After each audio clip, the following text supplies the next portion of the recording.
Hey folks, we are going to jump into the Teddy Roosevelt administration. Thinking this should be a short lecture, probably no more than like 45 minutes or something. So, anyway, let's see if we can get going. Okay, after the Spanish American War, and this is going to sound weird and I'll explain it in a second, because the reason it's sounding weird is because Roosevelt took some pretty weird political shots, not literal shots, but political shots at William McKinley earlier. Remember, he said McKinley had the backbone of a chocolate eclair, so it's very strange that on McKinley's second term, he would get Roosevelt as a vice president. They had not, they'd kind of sparred a little bit in public discourse. But a little bit into McKinley's second term, an anarchist shot William McKinley, and the president died about a week later, and then Roosevelt is sworn in as president. And so Roosevelt and his family moved into the White House in 1901. The weirdness, the reason why Roosevelt is put on the ticket with McKinley is really to get rid of Roosevelt as a political entity. Earlier, Roosevelt was the governor of New York. And he was the Republican governor of New York. And a big thing right now, we're really into machine politics. So there's a lot of corruption. There's a lot of party politics that work to, make deals, to make things happen for other people politically. You pay us a bribe, you get us votes, and there's a lot of kind of backroom deals going on. And Roosevelt really wanted to push away from that. He really, really wanted to institute a lot of reforms. And so within the state of New York, when Roosevelt was governor, he starts instituting civil service reforms. You have to take tests to make sure that you're actually suited for a particular job. When he's president later on, and we'll see this, he will look to people with university degrees in that field. Let's not just get, Fred Stanlish, I'm just making up names, because he is a political party lackey, and appoint him to the forestry, as forestry secretary. Let's actually get a university trained person that has degrees in forestry, that knows about forest management, and appoint them as the head of the forestry department. Let's maybe do some stuff like that. So Roosevelt really, really pushes for a lot of this stuff, rather than, hey, let's go for somebody that has just given us political support and appoint them as Secretary Treasury. They don't know anything about logistics or shipping or anything like that. They've just given money to our campaign. And so, let's kind of actually get educated people and people with experience. Roosevelt's pushing for that. The party, the political party, which machine politics has a lot of power, the party does not like that. And so the Republican Party is going to try to get Roosevelt in as vice president. And they think they've got a really good shot because McKinley's the incumbent. He's going to run for re-election. Hey, Spanish-American War went wonderful for the United States. He's going to get re-elected. Roosevelt will be his vice president, and that will get rid of Teddy Roosevelt. And the logic behind this, because it doesn't work this way quite today. At the time, becoming vice president of the United States is a career killer. If you are in politics and you want to rise to the level of becoming president of the United States, holy cow, you do not ever want to become vice president, because vice president, that's just somebody that handles a little bit of logistic stuff for the president. They do some meetings, and they don't have any responsibility. And so at the end of the president's term, that person goes home. They go home. Their political career is over. At the time, and it doesn't work like this today, for the most part, we have seen a couple of near hiccups. But at the time, the path to the presidency is through the Secretary of State. If you want to be president, the best place to get that done is becoming Secretary of State, because that person actually handles, even today, a lot of serious stuff. And that person is really, really tested in that role. And so that's the way you go to become president. You don't, this vice president thing, you go home after that. That's going to end your career. So the idea for the Republican Party at the time is to stick Teddy Roosevelt in as vice president. That will end his political career. We won't really have to listen to him even during these next 4 years, because he's just kind of someone to stand behind the president at some points. And then he goes home. And so that's what they're trying to do. It goes completely sideways. They were not expecting this. It is definitely not some kind of Alex Jones wonky conspiracy kind of stuff. But they were not expecting at all for McKinley to get shot. And when Roosevelt becomes vice president and then McKinley shot, holy cow, from the Republican Party standpoint, our worst dreams are now manifest. That now Roosevelt, this person that is wanting to get rid of a lot of this, sort of machine politics and instituting reforms and stuff, that guy's president. That's not a good thing for the Republican Party at the time. So we'll talk more about that kind of moving forward. But after McKinley is shot, Roosevelt and the family are going to move into the White House in 1901. Roosevelt's going to bring his wife as well as their 6 children. Roosevelt's a very wild individual. We'll talk a little bit about that here in a second. And his children, for the most part, are just as wild as him. Now, most presidents, not all, but most presidents bring pets to the White House. Pets humanize people. They, oh my gosh, this president is a dog person. This president's a cat person. That makes them more relatable to a degree. Roosevelt and his family, not out of trying to do this, but they kind of turn that up to 11. Don't have to get any of this stuff down. But they do bring cats and dogs, normal pets. They also bring a few birds, a few guinea pigs, a couple of snakes, including the charming lady there in the picture is Alice. Sorry, I almost called her Eleanor. Is Alice Roosevelt, Teddy's daughter. This is her later in life.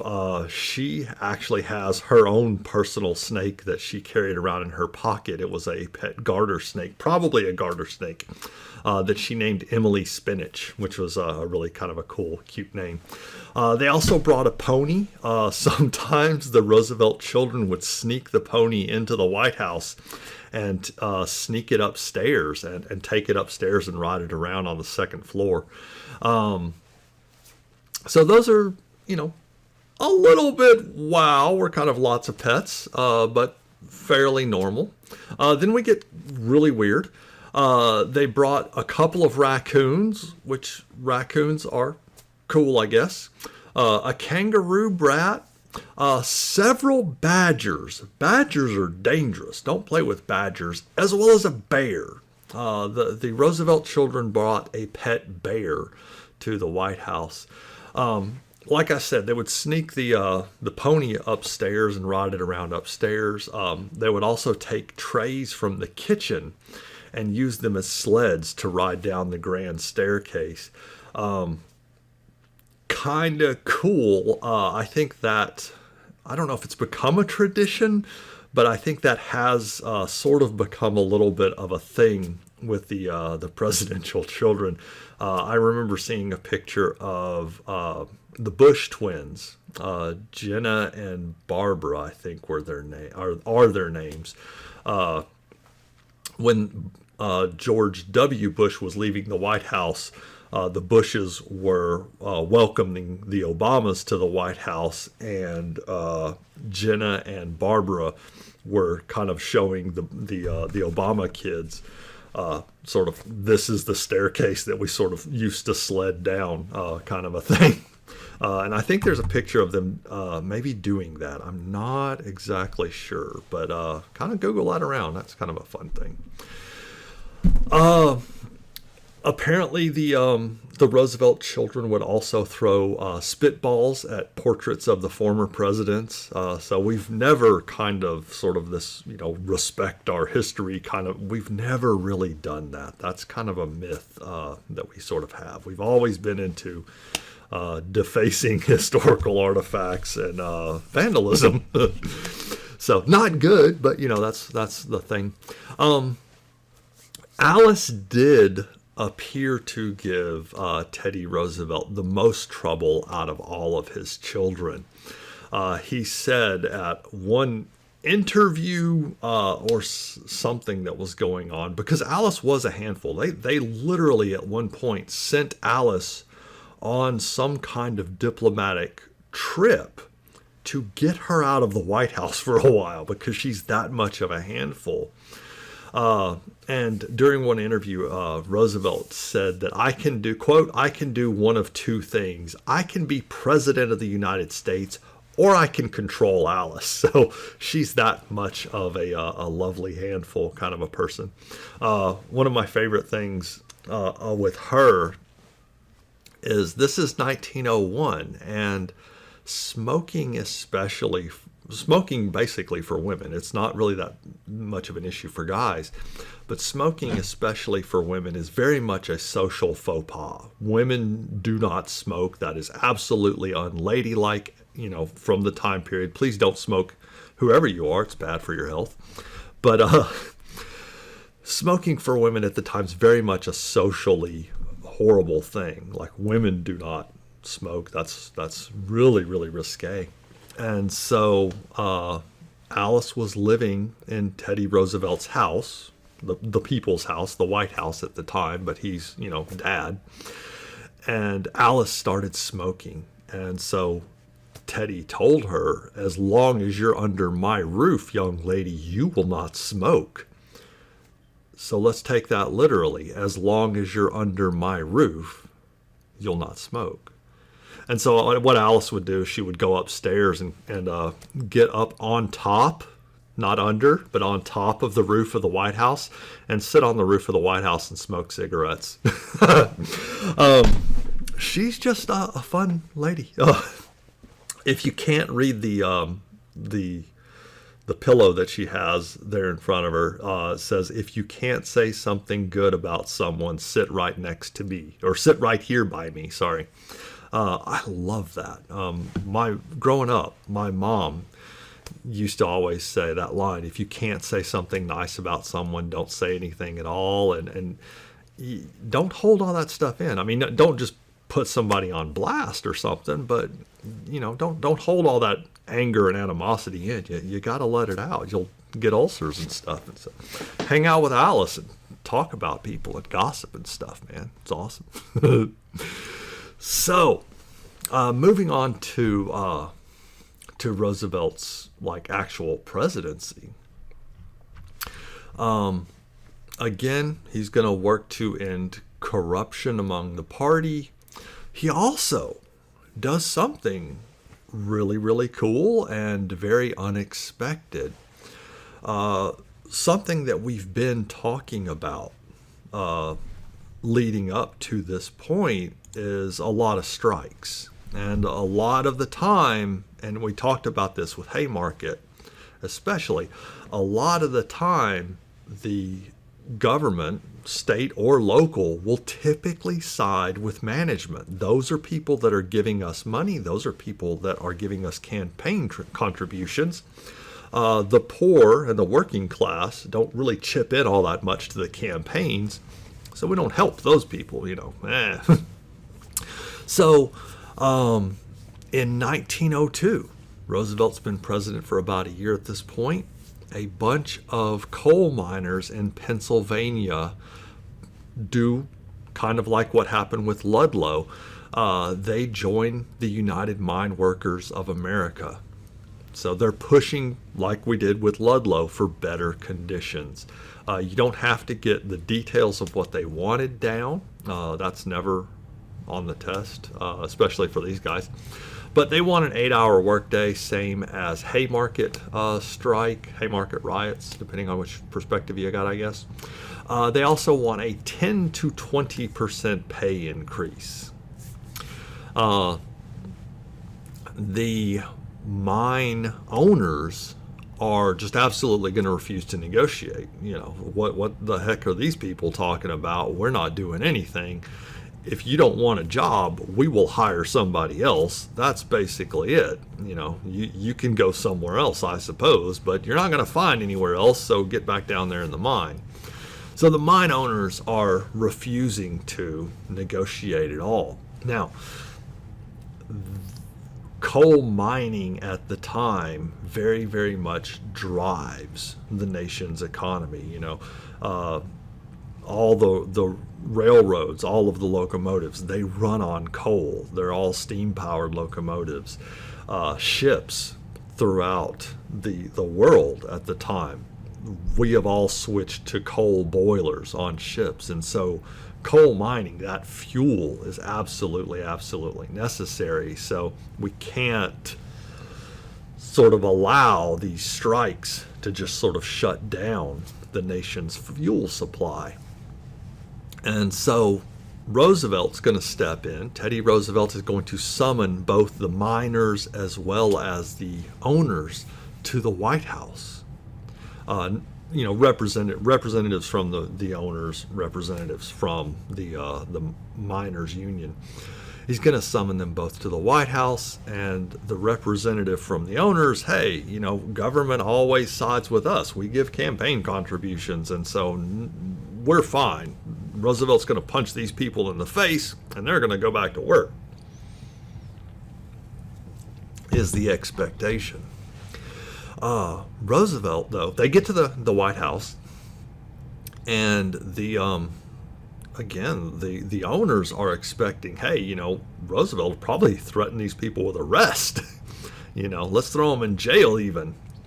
Instead of doing that, Roosevelt does 180 degrees, from the usual reaction. He tells the mine owners that they are absolutely going to negotiate, and they're going to negotiate in good faith. They're not going to just go, oh, we'll negotiate and then no concessions. They're going to negotiate in good faith. And if they don't, Roosevelt threatens to seize the mine. He says he'll send 10,000, sorry, not 100,000, way too many, 10,000 federal troops to the mine to seize control of the mine and take it away from the mine owners. Holy cow, that's completely unexpected, completely different than usual. And so the mine owners do negotiate. You don't have to remember specifically what the mine workers got, but they get a 10% pay increase. They were 10 to 20%. You always ask for more so you can go down. They're given a 10% pay increase, and they get a 9-hour day. Not as good as an 8-hour day, but hey, it's better than like 16 or some kind of insanity that they're working with. Big thing, and write this slogan down. Teddy Roosevelt's going to run for re-election in 1904. And in 1904, he is going to promise every American a square deal. He's saying that, look, up to now, way too much, the government has been siding with management, with owners on a lot of this stuff. We're not going to do that anymore.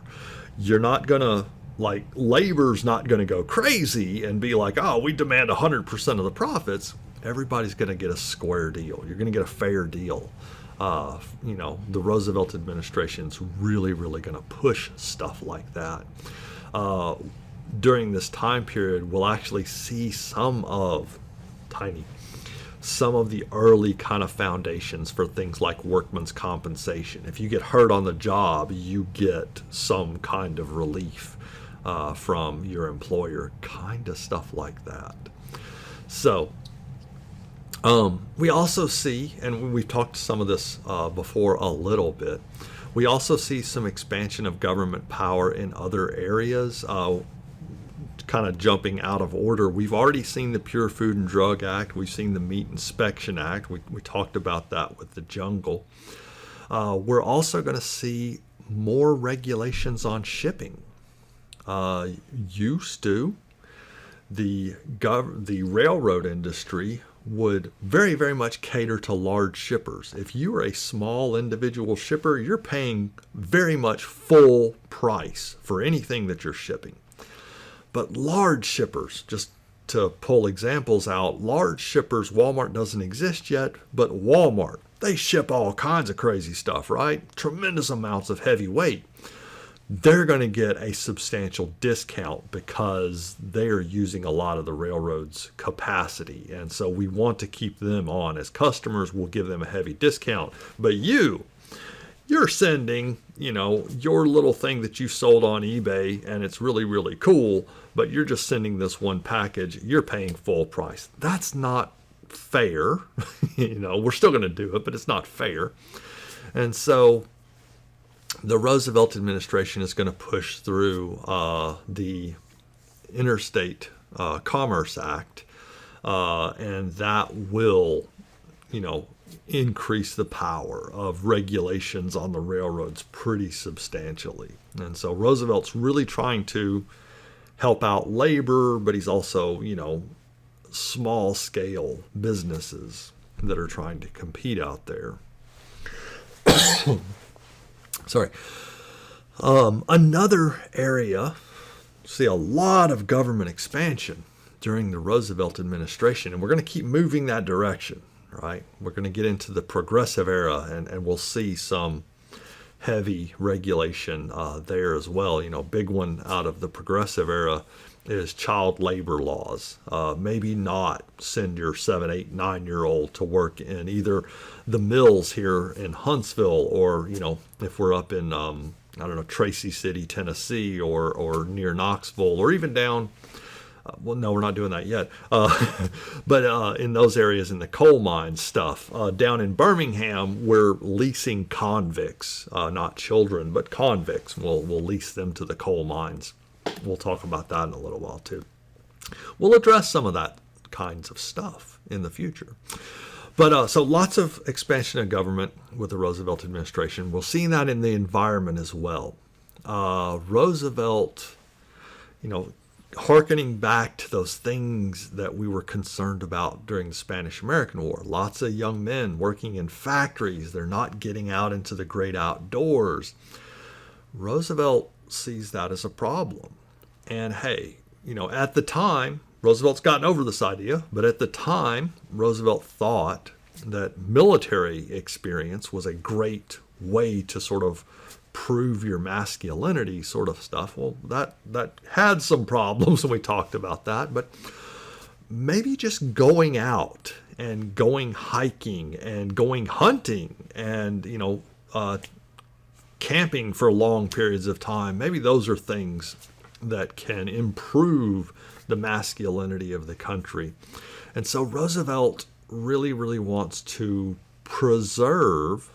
He's not really a preservationist, but he's wanting to preserve a lot of the sort of the wild areas of the country. And so at the same time, and I shouldn't have used the word preservationist, preserve right there, Roosevelt himself, and get this down because I like to ask this on tests, Roosevelt is a conservationist. He does want to protect a lot of sort of America's wild beauty, kind of, if you want to go with that sort of cliche there. But he also at the same time realizes, look, we depend on a lot of natural resources.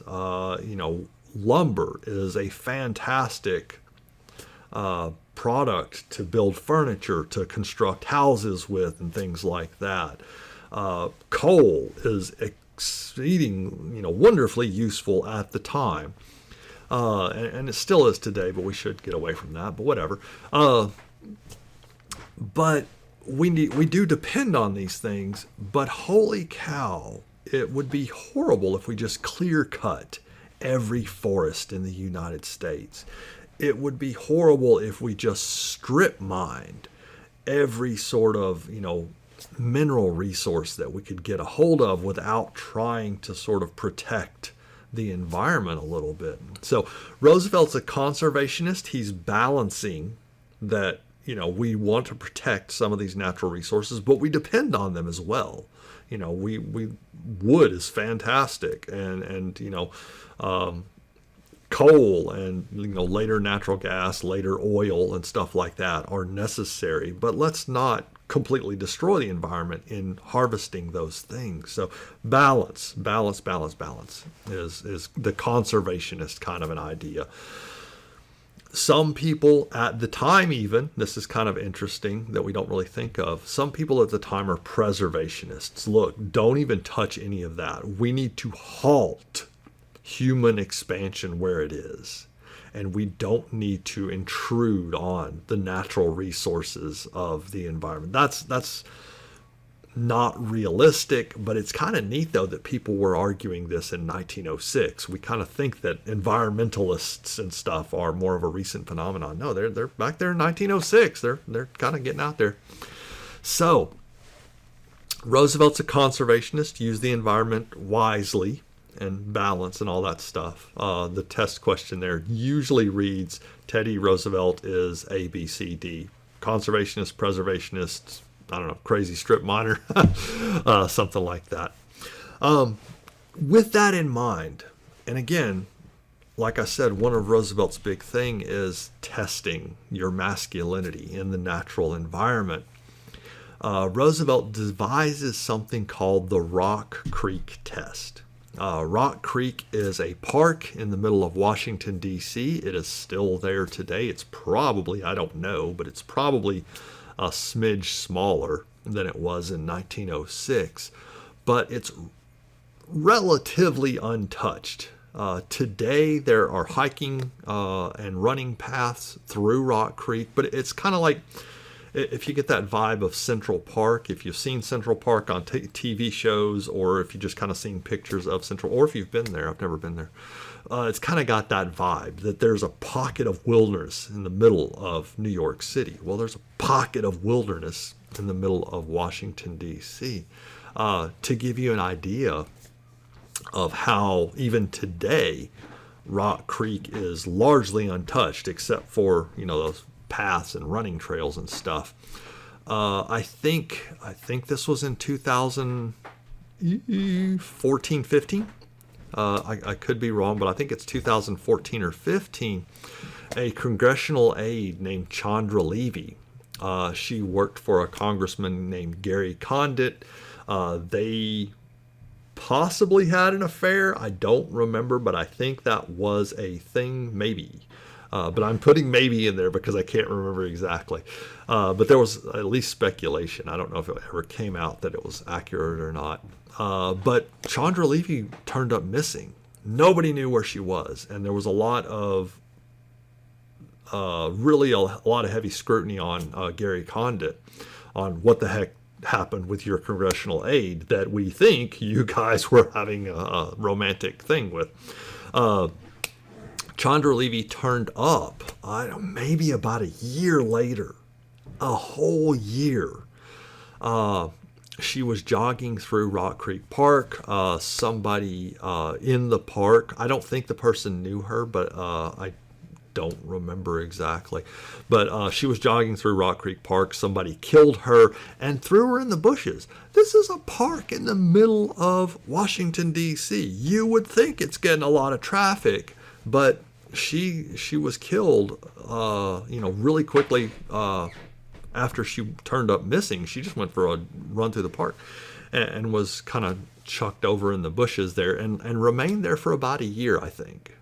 So she was heavily skeletonized by the time she was found. So Rock Creek even today is very much, sort of untouched wilderness in the middle of Washington, D.C. Anyway, back to actual stuff that is important for the class. Again, untouched wilderness. Teddy Roosevelt organized the Rock Creek test. We are going to go through Rock Creek and we're going to pick a line. You point to a line. It's that way. And you don't go around anything. If something is in your way, with the exception of a tree, because it would be very weird to climb up and then down the other side of a tree. You could walk around that maybe.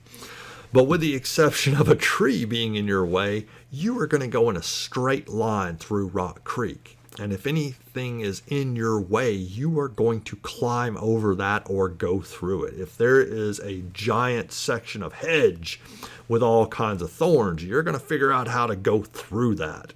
If there's boulders, if there's a crevasse, small probably, you're going to climb down into it and up the other side and then over the boulder on the other side. You don't go around things. That's, not the tough masculine thing. And Roosevelt would take people on this, and he would do it. And he would sort of, basically demand that they do this as well. And so high-level dignitaries, high-level people in Roosevelt's government, you're going to go on the Rock Creek test and prove your masculinity, or you're going home.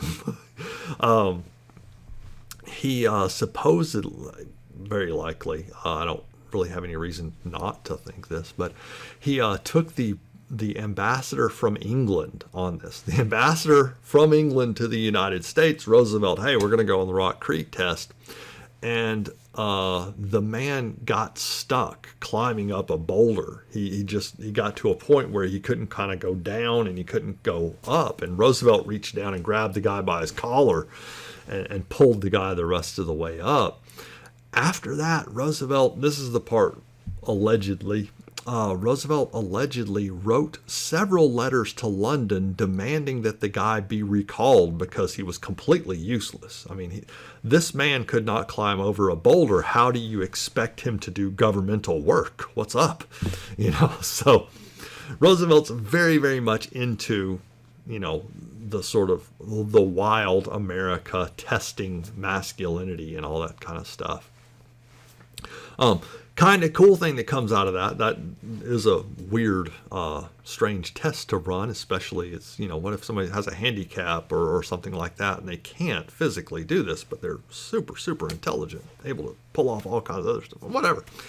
But kind of cool on the expansion of regulation over the environment. You don't have to get these down, the numbers down, but Roosevelt administration oversaw the creation of 5 new national parks, 16 new national monuments, and 53 wildlife reserves. I think, and there's a lot of I think in this lecture apparently, I think that the Wheeler Wildlife Preserve is one that comes out of the Roosevelt administration.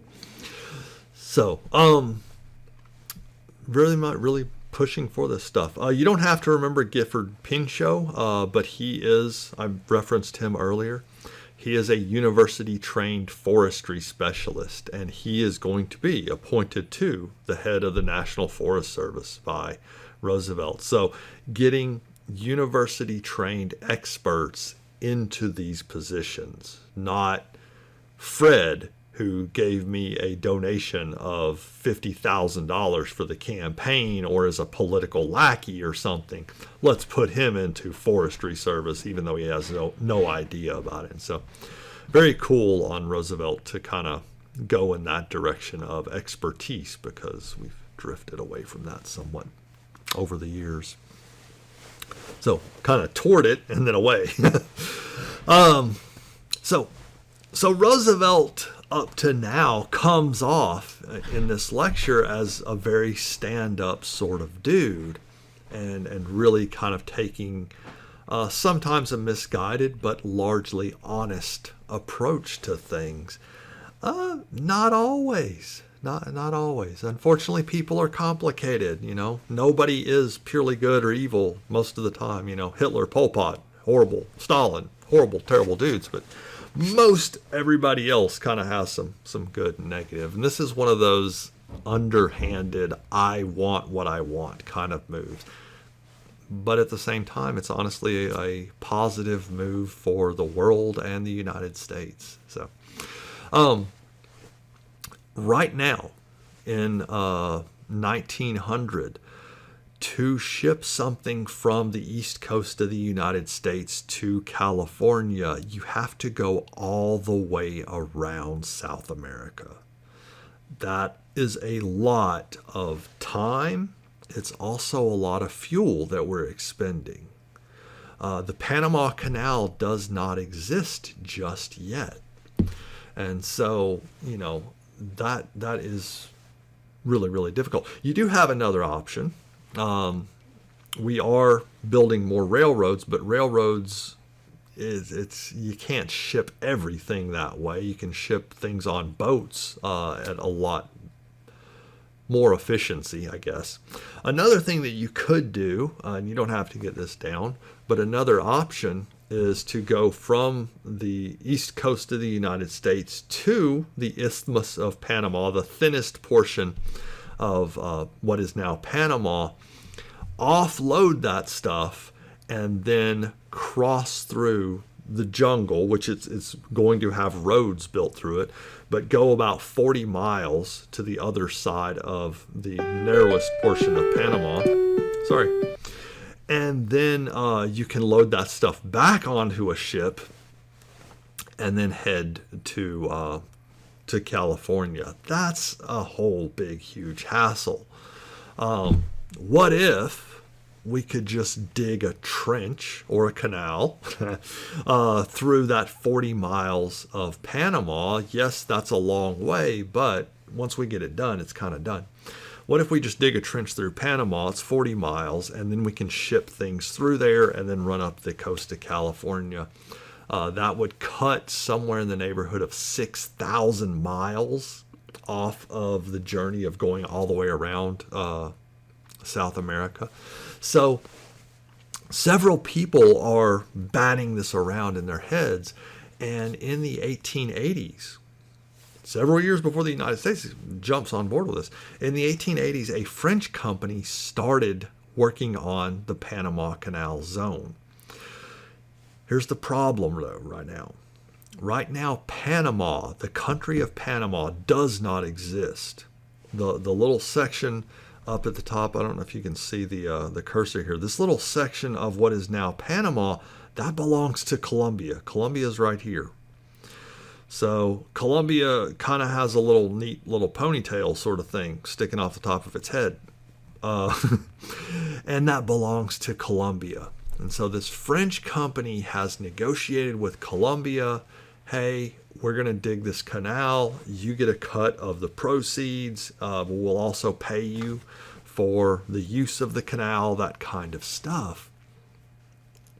But they went bankrupt. And the United States will see a lot of the same problems. You don't have to get this down, but there's a heavy, heavy problem with malaria. I think there's some problems with possibly yellow fever in that area. So a lot of the workmen that are coming in are dying. They're getting bit by mosquitoes. Mosquitoes transmit malaria. Some mosquitoes actually transmit yellow fever as well. So infestation with disease is killing a lot of the work people. And so the French company goes bankrupt. They have dug 40% of the canal, though. They've gotten through a big chunk, almost 10 miles. Or no, we said 40 miles, so they're almost through 20 miles. Sorry, I'm bad at math. So they get almost through this, right? They go bankrupt in 1902.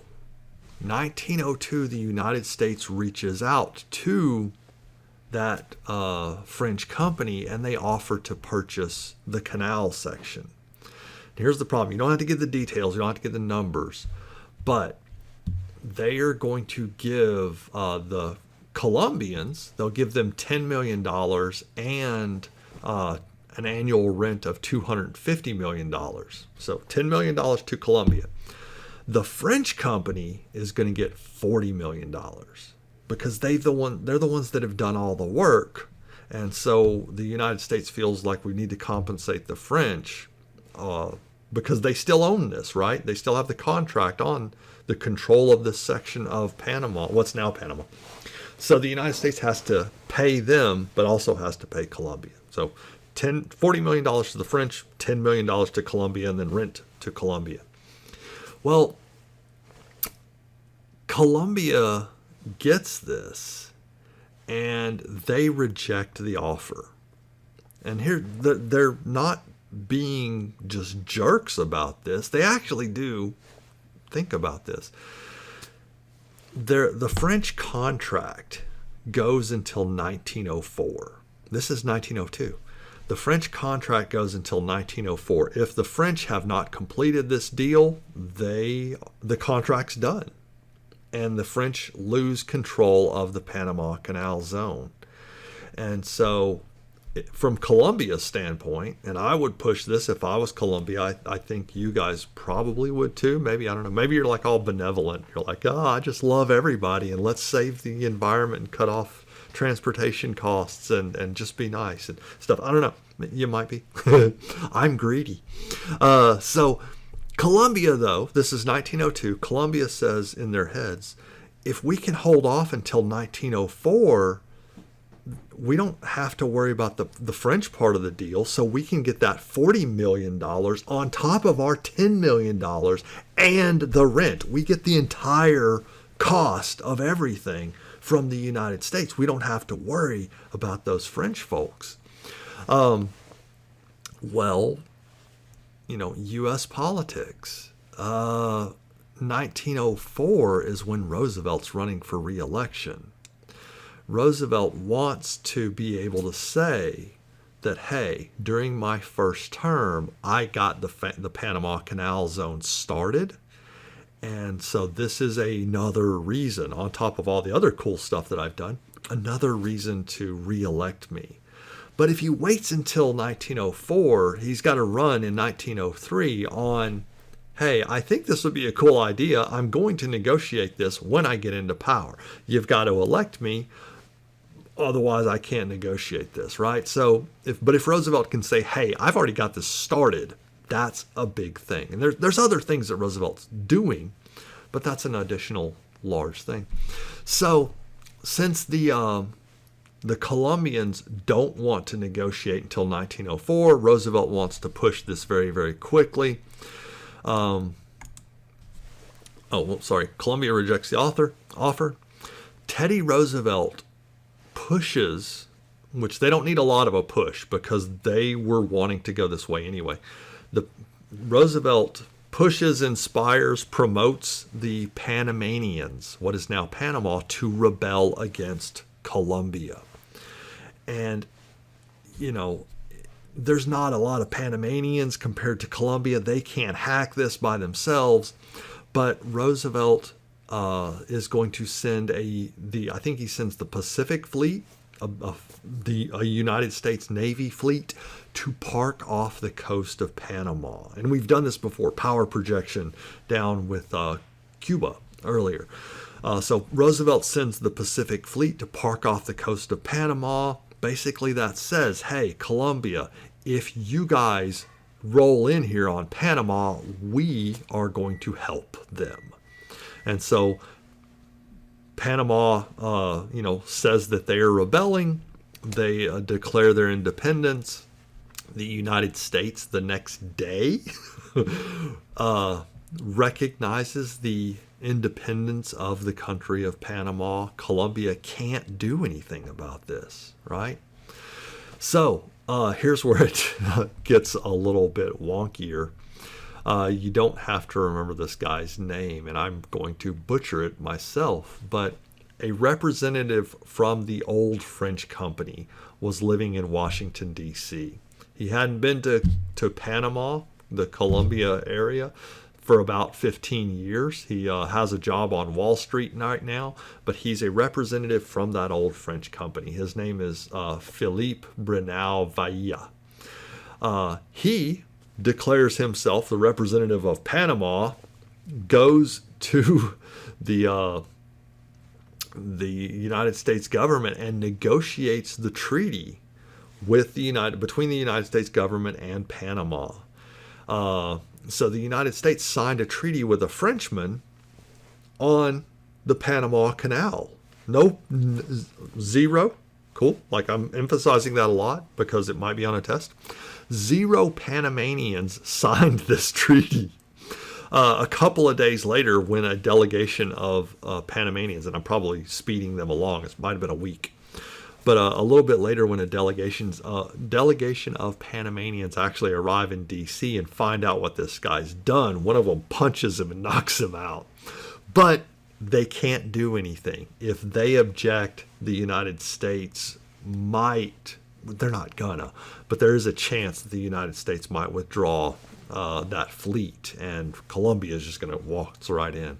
So they don't object, and they probably could have, but they really don't do that. And so the United States is going to get the Panama Canal Zone.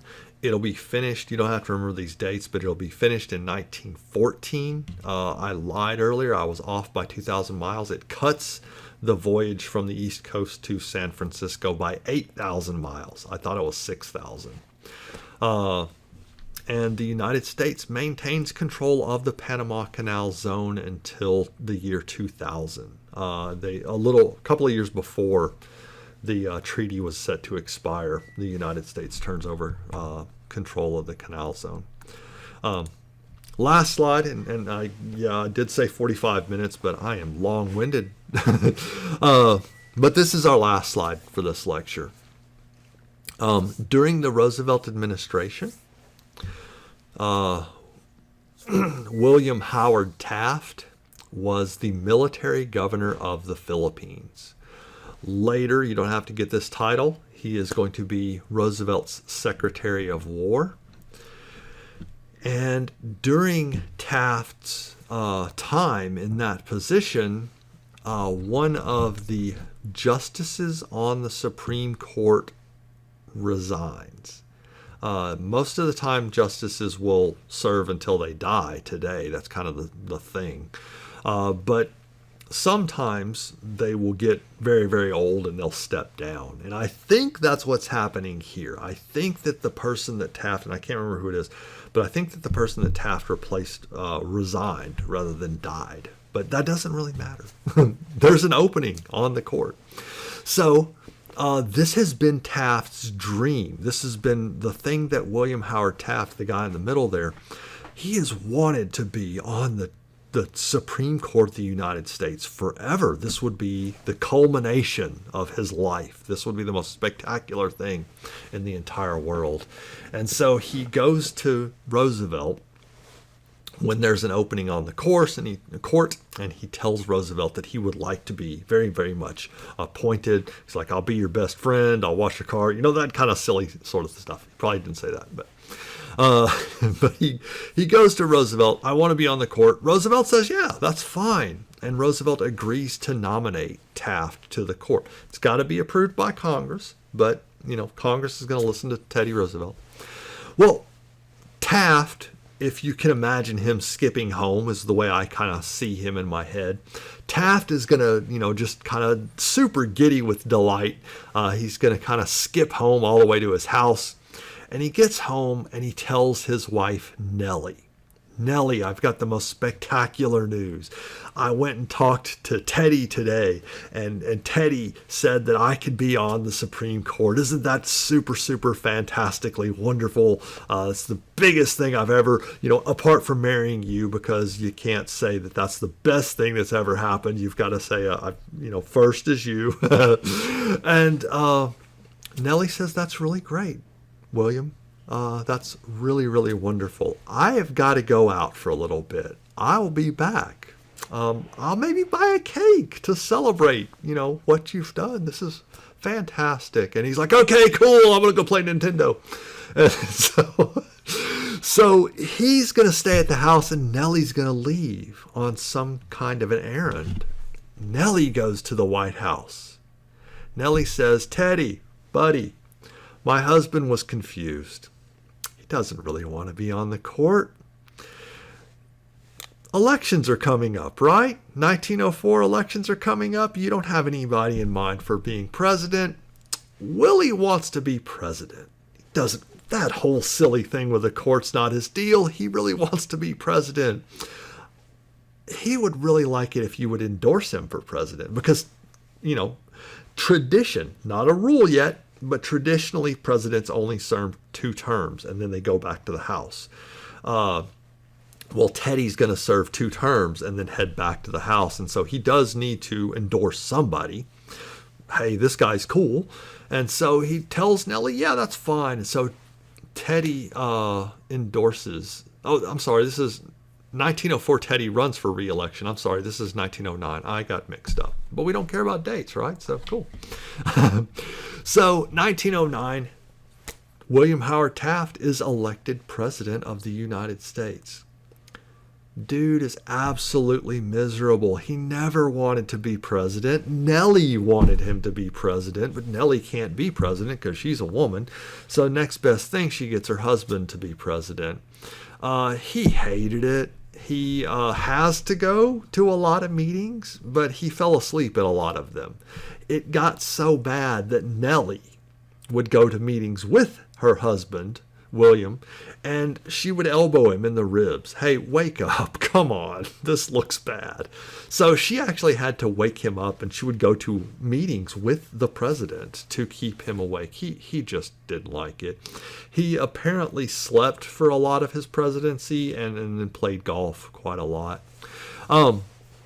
So he serves his administration, and then he goes home, Something cool, though.